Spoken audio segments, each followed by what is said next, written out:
On les voit un peu tous les jours dans le centre de Marseille, des ambassadeurs de la capitale européenne de la culture chargés d'informer la population sur les conséquences du prestigieux label sur leur vie quotidienne. Car à écouter les Marseillais, ils attendent beaucoup de cette médiatisation d'un nouveau genre. J'espère que ça va bien se passer. J'espère que l'organisation de l'année de la culture va prouver que la réputation de Marseille est un peu surfaite parfois. Pour moi, Marseille, c'est pas du tout ce qui est colporté par les médias aujourd'hui. En tout cas, on a beaucoup d'enthousiasme pour que ça change un peu les choses. Changer l'image de Marseille, c'est le vrai leitmotiv d'une population qui aspire plus que jamais à voir sa ville sortir des clichés dans lesquels elle s'est parfois laissée enfermer. Mais pas seulement. Mathieu Poitvin est l'architecte qui a transformé l'ancienne manufacture de tabac de la Belle de Mai en un vaste lieu culturel. Pour lui, le label européen est aussi synonyme de développement. On a réussi en 10 ans à faire 3 millions d'euros de travaux et grâce à ce label, on en a fait 23.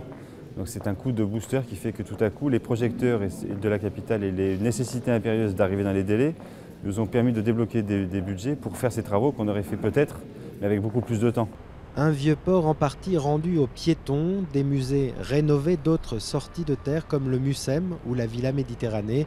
Au total, 660 millions d'euros ont été investis sur une vingtaine de chantiers culturels. La Chambre de commerce espère en retirer 1 milliard d'euros de recettes, avec notamment un afflux de touristes. Nous sommes à 4 millions de visiteurs en 2012. Moi, je ne peux pas dire un chiffre exact. J'espère qu'on aura 2 à 3 millions de plus de visiteurs. Mais des visiteurs, pour quoi faire? La question est posée par de nombreux Marseillais qui s'inquiètent parfois de voir cette année culturelle confisquée par un petit groupe. Moi, ce que j'espère, c'est que les gens, et pas uniquement de Marseille, d'Aix-en-Provence, d'Arles et d'autres villes, s'en emparent. Marseille, capitale européenne de la culture, c'est une manifestation artistique mais populaire. Et le succès se fera par le fait que les habitants du territoire vont se l'approprier. Mais tout le monde le sait ici, le combat pour faire sortir Marseille de la rubrique des faits divers est loin d'être gagné.